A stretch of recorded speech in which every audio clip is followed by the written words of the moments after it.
Boa noite, brasileiros de Pernambuco. Nesta semana em que a Globo Recife completou 45 anos, um Globo Repórter especial. Vamos embarcar numa viagem. Juntos, voltaremos aos primeiros anos da nossa emissora no estado. Você vai ver imagens históricas, muitas ainda inéditas.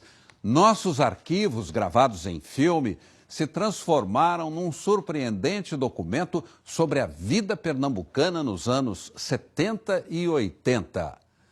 Quantas surpresas e quantas mudanças podemos observar nestes valiosos registros. Quem chegou a ver o Galo da Madrugada com apenas 75 foliões? Recife ainda não tinha a segunda ponte do Pina. Da famosa Igreja dos Martírios, construída em 1796 e derrubada em 1973, diziam que não restou nenhum registro. Mas descobrimos que ela foi mostrada sim, em nossas primeiras reportagens. A Casa Navio, a grande enchente de 75, a terrível seca dos anos 80 e muito mais. O escândalo da mandioca, o futebol em branco e preto, cenas inesquecíveis que os mais velhos vão rever e os mais novos vão conhecer.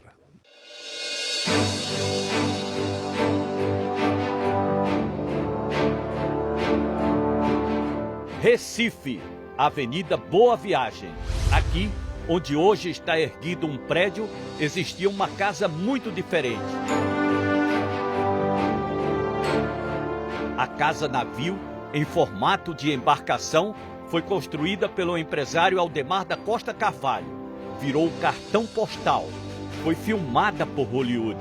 Lembrava o navio Queen Elizabeth e tinha até cabine de comando. Construída em 1940, a casa hospedou muita gente importante, como o presidente Juscelino Kubitschek.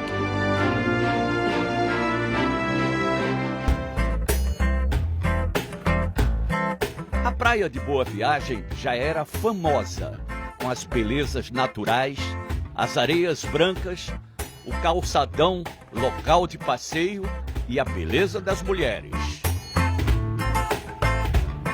Uma época de efervescência cultural.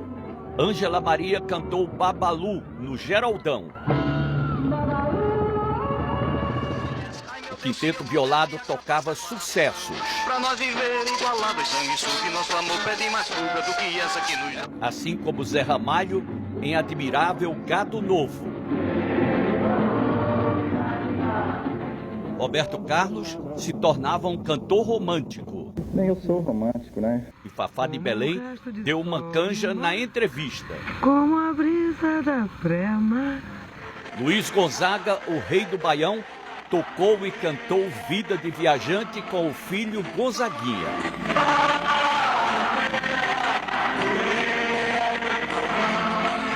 Elba Ramalho e Geraldo Azevedo começavam um grande encontro. E quase fome e sede passaram.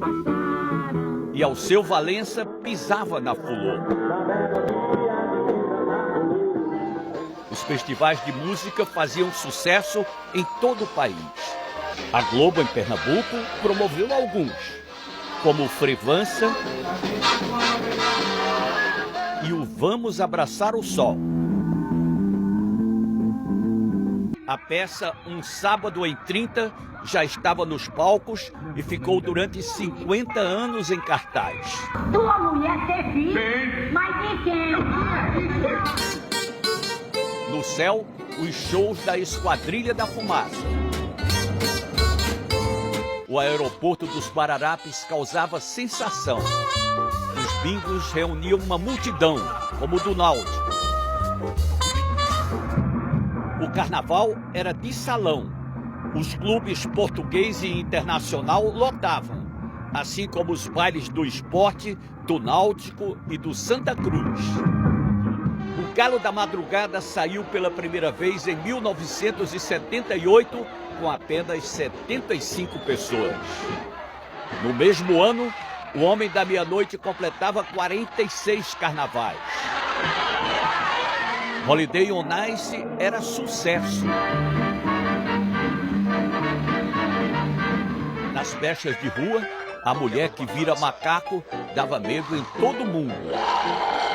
E programaço era ir para o Horto de Dois Irmãos nos feriados. Na Páscoa, conhecer o novo Teatro da Paixão de Cristo em Nova Jerusalém.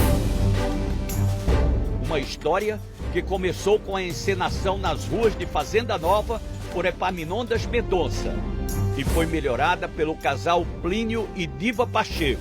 Da paixão pelo teatro surgiu a paixão entre o casal e a ideia de construir um novo espaço, 100.000 metros quadrados.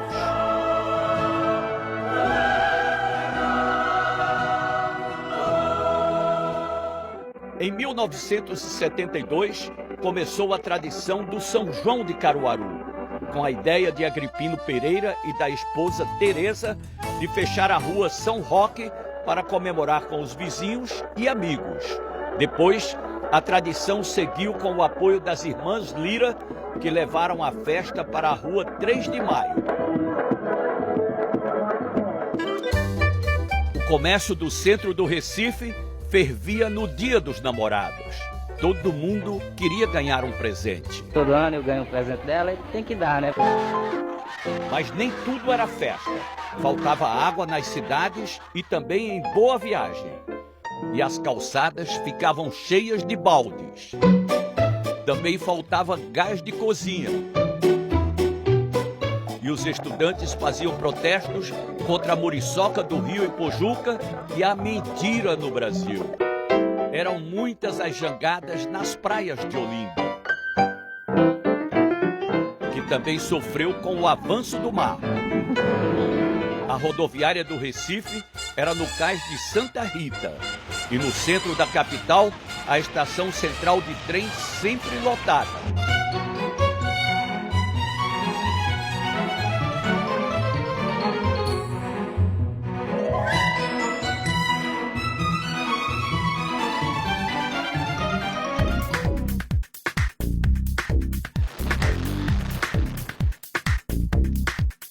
Foi uma década que mudou o desenho da capital, com obras que modernizaram o entorno urbano do Recife e projetaram uma grande metrópole. Outras foram polêmicas. Em 1973, parte do bairro de São José foi destruído para continuar a construção da Avenida Dantas Barreto. Tratores colocaram abaixo ruas, casarões antigos, lojas e a Igreja do Senhor Bom Jesus dos Martírios, construída em 1796 e que era tombada pelo Conselho Federal de Cultura como patrimônio histórico. O prefeito do Recife, na época, Augusto Lucena, conseguiu o destombamento com o Ministério da Educação e Cultura. Na última missa, a igreja estava lotada.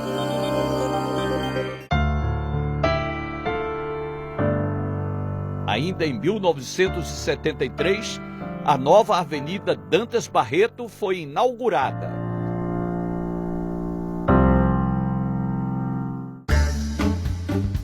Para construir a segunda ponte do Pina, foi necessário implodir o antigo prédio do Detran em 1978. Acompanhamos passo a passo, desde a instalação da dinamite no local até a explosão que reuniu muitos curiosos.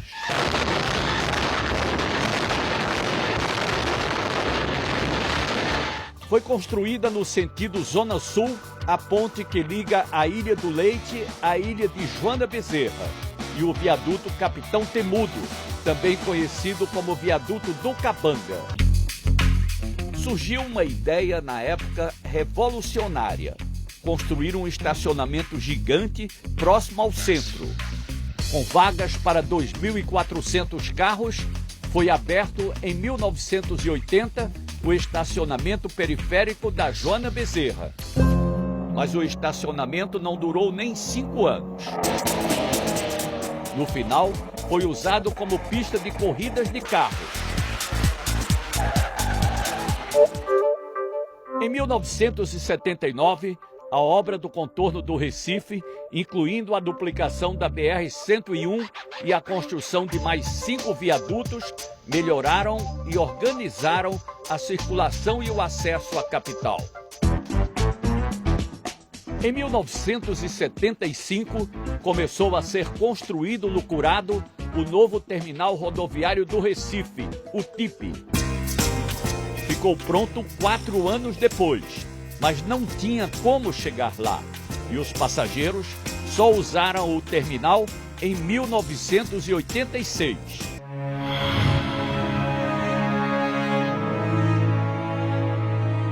A enchente de 1975 no Recife ficou para sempre na memória dos pernambucanos. No início da noite do dia 17 de julho, as águas do Capibaribe começaram a invadir a cidade. O rio transbordou.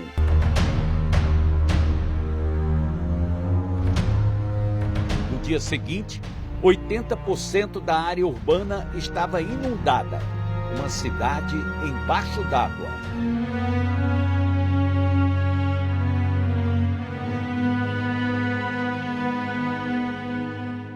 $40.000 desabrigados, 100 pessoas morreram, 67 na capital.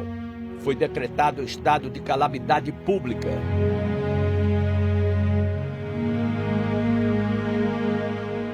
No meio da enchente, um boato deixou a população em pânico.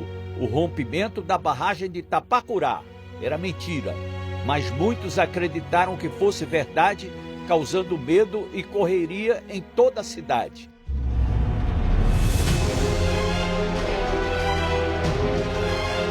As imagens eram de desespero, uma histeria coletiva. Para evitar novas tragédias, a construção de barragens em Pernambuco marcou a década de 70. Entre elas, a barragem de Goitá e a de Tapacurá.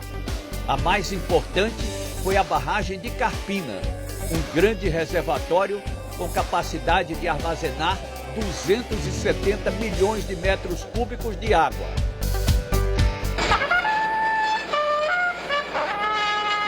Em maio de 1978, foi inaugurada a barragem de Carpina. No centro do Recife, milhares de pessoas acompanharam o discurso do presidente da República, Ernesto Geisel, que veio entregar a obra. Estou assim, com o meu débito para com o povo de Recife saldado. Outra obra importante no Recife para acabar com as cheias do Capibaribe foi a construção da nova Ponte da Torre, em 1978. Em 1975, a enchente do rio Una deixou famílias desabrigadas em Palmares. Dezenas de casas foram destruídas pela força da água. Desesperados, os moradores não queriam perder o que tinham em casa. Este carregou um fogão na cabeça.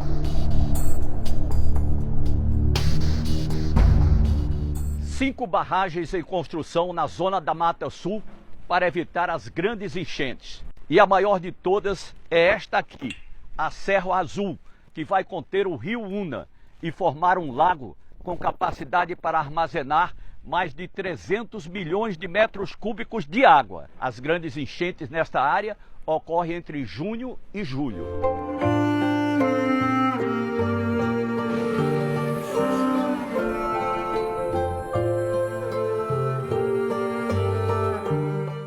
Viúva, mãe de 10 filhos, trabalhando nas frentes de emergência. A grande seca revelou símbolos da resistência, como a dona Iraci.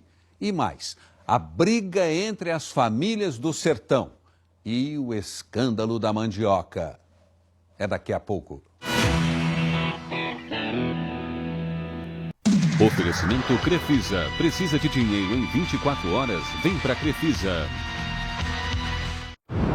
This is the moment of truth. No. The reason you have been